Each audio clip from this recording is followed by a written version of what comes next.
Javon McCray inside. Nice play off the inbounds there, and Buffalo pulls within 4 at 49-45. January 30th, anyway, Enforcers. The Sabres president Ted Black on Time Warner Cable Sports Net. Right there, picture-perfect execution by Buffalo Bulls coming out of that timeout and getting a deep look there for Javon McCray. Brewer for Perini. Just past 13 minutes now, under 13 to go, second half here at Alumni Arena. Perini, his crossover. McCray holds his man back, and still, what a pretty basket by Patrick Jackson. That was a tough shot. Patrick Jackson definitely has been known as a great athlete since his days at Lincoln High School, coming out of Brooklyn, New York. He was a teammate of Justin Green, and Rutgers Big East transfer. Knows what it is to finish in traffic. McCray holds on the strip attempt by Brewer. Get it down low, and Watt can't get the turnaround to go. Golden flashes up 6. They will reset it. Rob Senderoff shouting out the instructions to his squad here.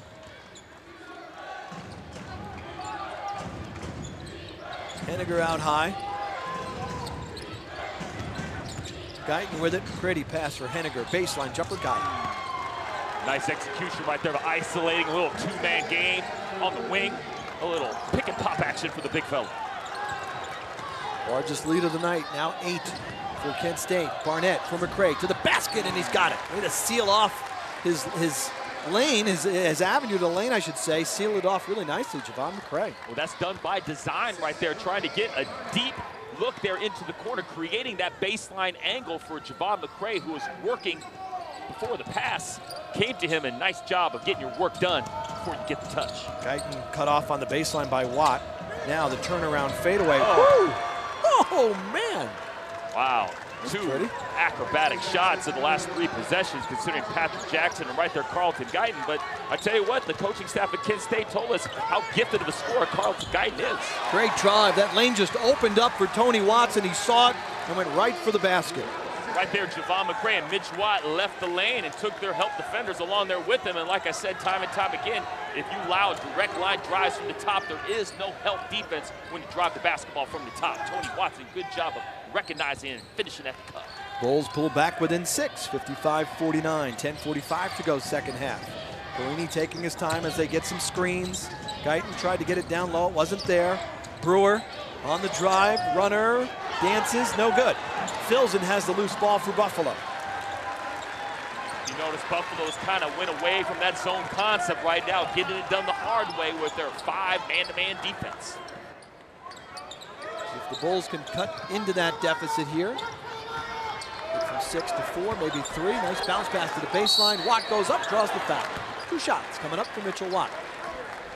Great job right there by Tony Watson, stretching the defense and finding an overhedging Henniger, making him pay. Clearly in a tight, total finish type game like this, every free throw is going to be big as we head down the stretch. See, that's another of the many reasons, Mike, why I never wanted to go into coaching. Because if you ever have those nights where it's a close game, you'll lay in bed at night thinking about a free throw, a missed possession, and a big block by Mitchell Watt there for Buffalo. It goes out of bounds. You'll just go back, right, and replay these games. That traveling call with 5 minutes left, right? The layup we missed. I don't know how you guys do that stuff. I'll never forget my first coaching job was at the University of Maine with John Giannini, who's now the head coach at LaSalle. It's his first head coaching job.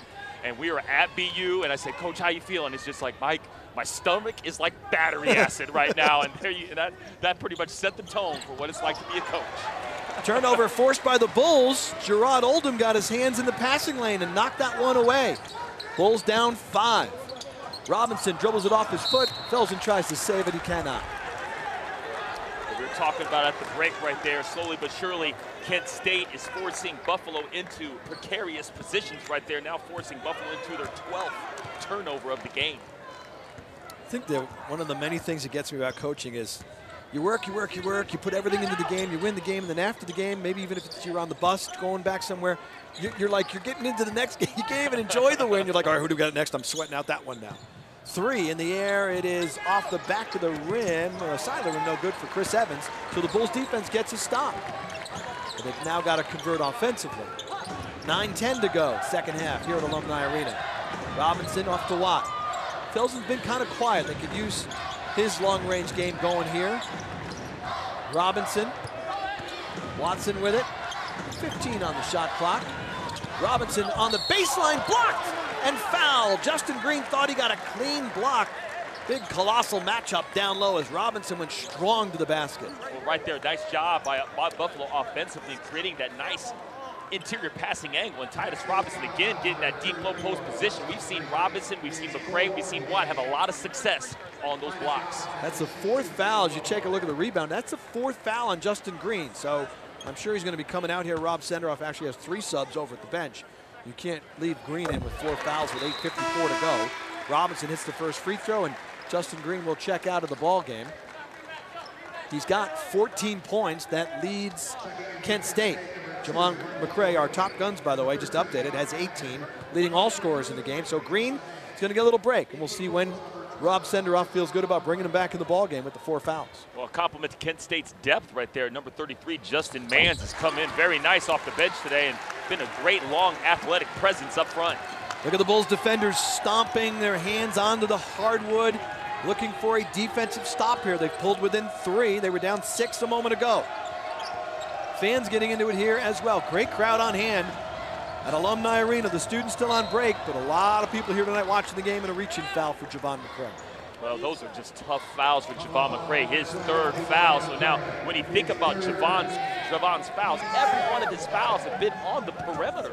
Yeah, it's so far away from the basket, Mike. Absolutely. How are you going to really, yeah, if you can get the strip, great, but they're not going to beat you out there. Absolutely, and just fouls, you get young players to understand when you commit silly fouls like that, that takes away minutes from your game. Perini, the drive, pull up, almost got it to go. He could not. Out of bounds. Thought Mans might have touched it last, but it was ruled off of Buffalo. So it'll stay Kent State possession. They need to keep an eye on Perini right here. They've done a nice job of getting the ball in bounds and attacking right inside with the inbounder. Well, nobody watched the 3 from the corner. Randall Holt, your X factor with a big shot there. Yeah, well, I like to call the silent sniper. Randall Holt likes to pick his points. Well, he silently got himself into the corner and nobody followed him on defense. 6-point lead for the Golden Flashes. Robinson trying to answer with a 3 of his own. No good. McCray can't get it. Tried to get up over Mans there, but Kent State comes away with the basketball. Under 8 to go. 3 in the air, no good. Rebound, Robinson. Boy, a couple shots on both sides that would drive Coach Witherspoon and Coach Senderoff absolutely nuts right there. I mean, you know, not necessarily bad. I know where the players are coming. Those are shots from the heart. You know, they, in their heart, they want to will that and make something happen. But clearly, they can get that shot anytime in the possession. Oh, nice feed, a slam. Nice setup. Robinson, Oldham, Robinson for the finish. Great job of executing that wing ball screen. Kent State notoriously likes to really overhedge hard that ball screen. If the point guard coming off that screen has a little patience, he can get that little pick and roll action almost every time. Robinson up on Henniger.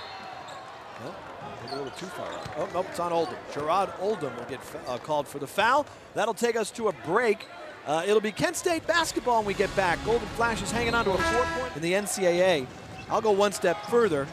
The divisional play in the MAC began in 97-98 as they go inside. Good D by the Bulls. Henniger with a rebound. It is dribbled out of bounds. 97-98 divisional play began in the MAC, right? Since then, Kent State has been either first or second in the East Division in every season but one. Wow. Wow, just a great testament to tradition and culture of Kent State. It's just a team effort from the coaches to the players to the administration. Bulls have a chance now to get even closer. Down 4. McCray, Oldham, the sophomore point guard. Robinson had such a big game here tonight off the bench, getting some serious minutes. Watson for 3, around and out. McCray right there for the rebound, up and in! Great job by Javon McCray, just kind of sticking with the shot. Great look right there by Tony Watson. Clearly Kent State challenging Tony Watson and Gerard Oldham to take and hit those perimeter shots. So the top rebounding team in the MAC gets a big offensive rebound and put back. Down 2, a wide open 3 in the air off the rim, no good. And the Bulls have a chance to tie or take the lead. Good look for Randall Holt. He hit one a few moments ago, but couldn't get that one to go. McCray doubled, kick out. Robinson, Barnett. We approach 6 to go, second half. Right now, Perini guarding Oldham is just not even expecting his perimeter shot, just sitting in the lane to help out on defensively. Oldham on the wing. McCray, Robinson, Oldham, they keep it on the perimeter here. 5 on the shot clock. McCray on the drive, the kick out, gotta pop it. Good! Wow. Just the way they drew it up. Oldham puts the Bulls up by 1. Timeout, Kent State. Honest. Well, Kent State was up 8, 55-47. Bulls on a 12-3 run since then. Justin Green with 4 fouls back in the game. Number 34 right there slips as he tries for position, and they call timeout, Kent State.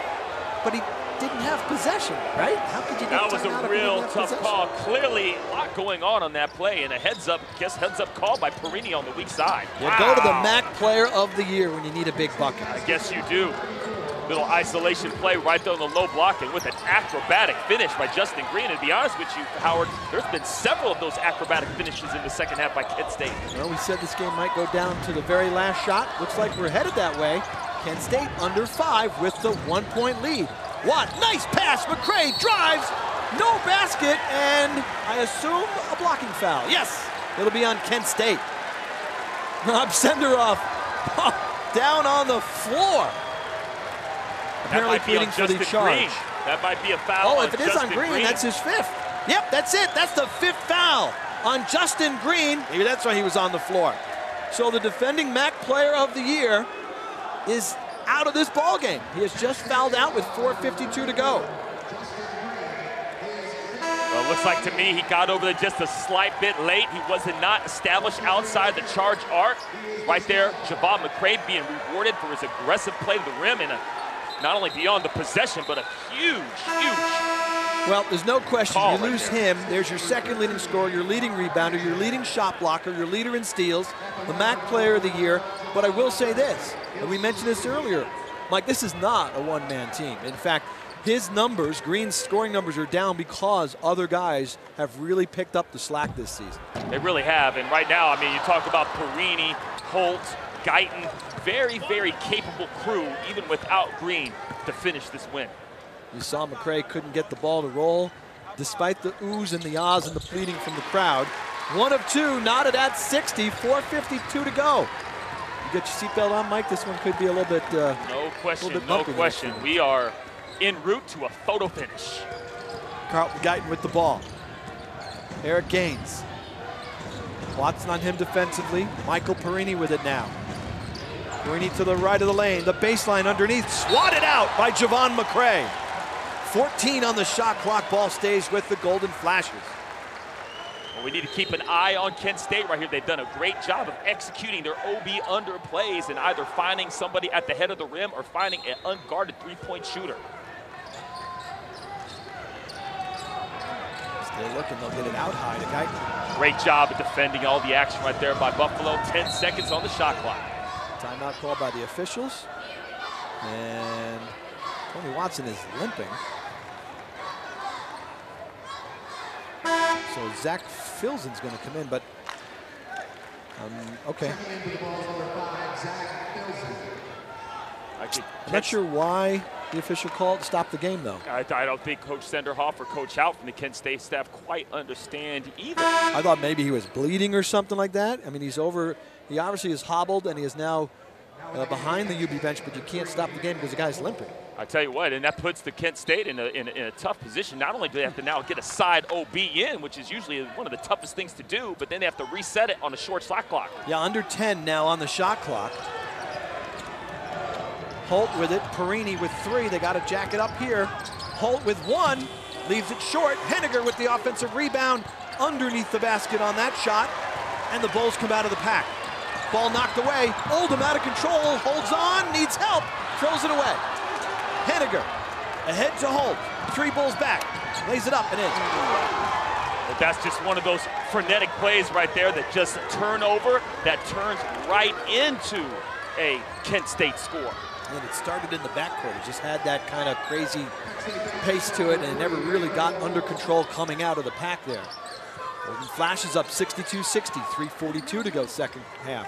Kent State kind of switching up to a little matchup zone right now, trying to bait Buffalo into a perimeter shot. Filzen looking inside, foul on the pass inside from Mitchell Watt. and that will put Kent State over the limit. 1-1, Watt can't hit it. Don't forget January 30th, coming up from the First Niagara Center, a special live Enforcers with Sabres president Ted Black. So they missed the 1-1. A big miss there with 3:20 to go and counting. Kent State with the ball and the 2-point lead now. Remember, their best player, Justin Green, has fouled out. Henniger for 2, no good. On the far side, the Golden Flashes come up with the ball. So the Bulls, who are usually good at rebounds, get burned by the offensive rebound there for Kent State, and that'll take the clock under 3.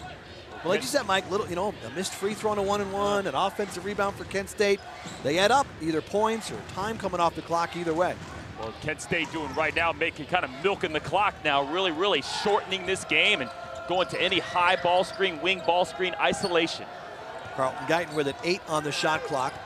Off the screen, they switch. Now he tries to drive by McCray. Nice dish to Henniger, and he's hammered. Right there, Kent State, the reason they win so many games year in, year out is just that culture right there, just a great poise and understanding of making Buffalo stay on defense for almost a minute and roughly almost a minute right there straight of 60 seconds of defense will wear any player down. 7th foul on UB, so now it's a 1-1 situation for Kent State, and that's Mike Henniger waiting for the free throw attempt. Eric Gaines checks back in. Randall Holt checks out for the Golden Flashes. 2:36 to go. Henniger misses the 1-1, so both teams miss front ends. UB catches a break there, and now again have a chance to tie or take the lead. Oldham hit that big 3, running the Bulls offense. Barnett, Watt, Filzen, and McCray. McCray with a game-high 21 and has the ball. To the basket, lays it in! Little finger roll there from Javon McCray, and the Bulls quickly call timeout with the game tied at 60. No, right there, a little interesting move by Spoonbright going to a 1-3-1 look, taking Javon McCray out of the game, implementing an energetic Titus Robinson at the head of that 1-3-1 look. And Kent State burns it, but they can't finish. They got the pass to the baseline. UB ball. They executed, got the ball where you want it, but kind of a tough reverse layup attempt. Absolutely real. UB got away with one right there. Kent State did exactly what they had to do against that 1-3-1, attack that elbow, drop it down to the baseline. Henniger just could not finish. A testament to those long, lengthy arms right there by Buffalo, making it tough around the basket. McCray checks back in, under 2 minutes to go. Bulls with, again, a chance to take the lead now, tied at 62. Oldham out high. It's inside McCray. Oh, look at the move to the basket, up and in. Timeout, Buffalo. They're up 2. 6'6", 6'7", 250 pounds, just weaving his way to the basket. 1:38 to go in regulation. Fans hoping for a stop here from the home team. Guyton out high. So this is where Justin Green will be sorely missed. Guyton's 3, no good. Rebound, Filzen. Needs some help, gets it out to Gerard Oldham. Steady things down. Oldham needs to, of course, get it into the front court, but now they can set their offense. Got to be patient, continue to be patient, try to get an interior look inside to Titus Robinson or Mitchell Watt. No reason to settle right now. UB's never had a lead by more than 2. They score here, their largest lead of the game, under a minute to go. 7 on the shot clock. Oldham to the baseline. Oldham stepped out of bounds. Had the right idea, going to the baseline. It was sealed off by Barnett, I believe, but Oldham went a little too wide. Wow, great attack and drive right there. Just unfortunate right there that Gerard Oldham, Coach Witherspoon asking for a little bit of Holt, Guyton, or Perini right now. All 3 of those guys have been very, very active in scoring the basketball for Kent State. Holt's got 10 points. Perini right there with the ball. He's got 10 points. The crowd cheering on the Bulls for what they hope will be a defensive stop. 40 seconds to go. Holt on the drive. No good. Rebound, back tap. Bulls have it. Oldham cradles the ball. Oldham is fouled with 33.4 to go. That is the 9th foul on Kent State. So it is still a 1-1 situation for the Bulls. And Gerard Oldham will go to the free throw line for the first time tonight. Oldham, just a 59% free throw shooter. Good defense by the Bulls, Mike. Absolutely. It's a tough shot. No question. It forced them into a very, very tough shot, and that's what the Kent State's been really driving that elbow good. And right there, Zach Filzen doing a good job of getting a high hand and making that shooter miss. Oh, good form. That looked good leaving his hands. Swished it through, the sophomore. At the foul line, able to hit one. Needs this one for the all-important 2-possession lead. Now the question is, if Oldham hits this, what type of defense is Buffalo going to fall back in? Nice job using the golf voice there. Got quiet here. Ball tapped out of bounds by UB. So 1 out of 2. Kent State takes over with 31.4 seconds to go. Randall Holt is their best three-point shooter, number 3. Carlton Guyton, number 11, is their second best three-point shooter. Fans are standing at Alumni Arena. Perini on the wing. They get it out to Holt, or excuse me, Guyton. 20 seconds to go. Holden flashes down 3, long-range 3 in the air, no good. Rebound, off a foot, loose on the floor. They battle for it, and arrow favors UB. UB possession with 11.7 seconds to go. A great job by Buffalo right there. Just great defense and forcing Kent State into an extended 3-point shot. Scrum for the loose ball, and Buffalo forced this tie-up. Well, now you got to get the ball in first off, and then it's a matter of who Kent State decides to foul. One thing that helps UB, it will be if they foul, it would be their 10th. So that would be 2 shots. First, you got to get the ball in play. Watt for Filson, he's fouled. Well, that's exactly the guy that you wanted to get the ball into. There's no question about that. Yep, he is statistically the second best free throw shooter on this club, 80%. And again, the big thing is, Mike, you got a 3-point lead and you have 2 shots now. Even if you hit one of the 2, it's a 2-possession game. Clearly, obviously, Zach Filson knocks these 2 down. You want to guard the arc. You don't want to foul Kent State, allowing him to score with no time running on the clock. 5th foul on Mike Henniger, so he has just fouled out. And Zach Filson, senior from Northfield, Minnesota, steps to the line for the big free throws. Again, at least needs to hit 1 out of the 2. And he missed the first one.